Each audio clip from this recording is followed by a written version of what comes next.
What if Columbus had woken up one morning, looked at the map and said, "Fuck this west, I'll go east, where there are spices for sure." And just imagine, South America is simply not there. No Amazon, no tango, no coffee, which we all depend on to get through Monday. Sounds like a joke, right? But let's be serious. What would happen if this huge piece of land simply didn't exist? And no, I'm not talking about Columbus getting lost and accidentally discovering Antarctica, although it would be funny to imagine him with penguins instead of Incas. This topic is a real treasure for those who like to play with history as if it were a Lego set. Remove one piece, and the whole tower comes crashing down. Imagine a world without the Incas, without Spanish conquistadors chasing gold, without potatoes, yes, without potatoes, and without the chaos that South America added to the global chessboard. Why is this interesting? Because it's not just a what if, it's a journey into a parallel universe where even the smallest things like who would drink tea instead of coffee change everything. And believe me, it's going to get even more interesting. We're going to go through history like a minefield, with a bit of irony towards those who thought they knew how to run the world.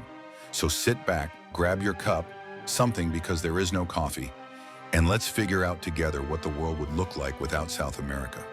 I promise it will be hard to tear yourself away from this story. So let's imagine. The year is 1492, Columbus is sailing west, but instead of stumbling upon the shores of the modern Caribbean or Brazil, he just keeps sailing. No islands, no jungle, just an endless ocean. Perhaps he would have thought, well, I told you that the earth was round, but this is too much, and returned home, disappointed, but with new stories about how he was fooled by the waves. Spain, of course, would not have been happy. No gold, no silver, no new lands to brag about to Portugal. But let's dig deeper. What would this mean for the world? The first thing that comes to mind, Europe would have been left without a gold rush.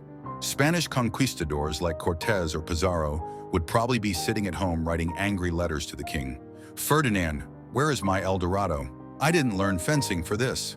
Without the treasures of the Incas and Aztecs, who, by the way, would not exist either because their South America disappeared, Spain's economy would not have received that fierce impetus. This means that the Spanish Empire might never have become so powerful. Portugal, which had focused on Africa and Asia, could have gone around the bend laughing in its mustache. "Well, neighbor, not all seas lead to gold." And now about food, because without South America, we would lose more than just landscapes. Potatoes, corn, tomatoes, cocoa, all of it comes from there. Imagine Europe in the 17th century. No mashed potatoes with meat, no pizza, the Italians would have cried, and no chocolate to eat away stress. Ireland, which had experienced a potato boom and famine, could have easily grown barley and been out of trouble. And coffee. Without the Brazilian plantations, we might have been drinking more tea, like real gentlemen, or some dubious herbal infusion invented by alchemists. Real European espresso would sound like a joke. Technology and trade would also have taken a different path.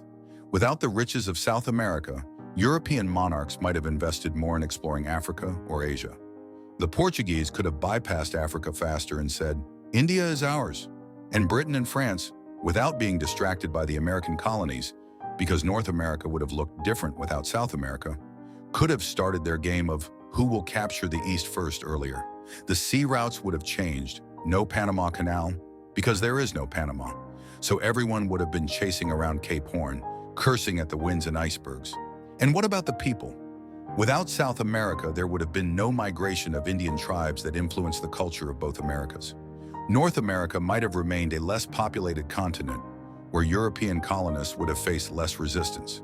But even without the Columbian Exchange, the exchange of crops, plants, and diseases, Europe might have avoided epidemics like syphilis, and the Native Americans might have avoided smallpox. Everything would have moved more slowly. Less contact, less conflict, but also less exchange of ideas. By the way, how would this affect religion? Without South America, the Catholic Church would lose a huge base for missionary work. The Jesuits would not build their utopian settlements in Paraguay, and the Pope would not receive generous donations from the New World. Perhaps Protestantism in Northern Europe would gain even more strength, and Catholics would focus on the fight for Africa or Asia. Imagine, Instead of crosses on Inca temples, there are crosses on the pyramids of Mali. And Spain spends its last pesetas on expeditions to the Sahara. Funny picture, isn't it? Another interesting twist is science. Without South America, there would be no Darwin chasing Galapagos tortoises. Well, the Galapagos also disappear in this reality. His Origin of Species could have appeared later, or someone else, say a German botanist with a penchant for travel, would have taken up evolution while walking through the forests of Scandinavia. The Amazon would not have inspired scientists to study biodiversity, so ecology as a science could have lagged behind. But perhaps we would have understood the value of the northern forest sooner, and instead of "save the jungle," we would have shouted, "save the Christmas trees." Now about culture. Without tango, samba, and Maradona-style football, the world would be more boring. Imagine, no carnivals in Rio, no romantic series about love on haciendas. Europeans might have invented something of their own. Say, a pitchfork dance in the rain, because there are no potatoes, and we need to lift our spirits. And literature? Marquez, with his magical realism, would not have been born, and we would have read more about the fogs of London or the deserts of Arabia. The geopolitics of the 20th century is a separate story altogether. Without South America, the United States would have no backyard to watch. Monroe would not have invented his doctrine, and the Cold War could have focused exclusively on Europe and Asia. Cuba, it would not have existed, so Kennedy would not have had to worry about missiles. And what about Venezuelan oil? Its absence could have forced the world to look for alternatives sooner. For example, windmills in Holland would have become a hit back in the 19th century. The irony is that without South America, we would perhaps have lived more peacefully, but much more boringly. The continent that seemed like an appendix to history was actually its engine, from gold to coffee, from wars to dances. And what if it had not existed? We would have invented something else, but hardly as bright. So, to summarize our experiment, a world without South America is Europe without potatoes, America without salsa, and humanity without half of what makes life more delicious. Spain would probably remain an average country, Portugal would triumph with spices, and we would all drink tea and complain about the lack of chocolate. The irony is that by removing one continent, we would not just change the map, we would change ourselves. Who knows, maybe without coffee, we would all be calmer, but definitely not as cheerful. This story shows how fragile everything is in the real world. One detail, and here we are without tango or football, and Columbus is writing a memoir about how I sailed and found nothing. Maybe we should appreciate what we have, even if sometimes it seems like chaos.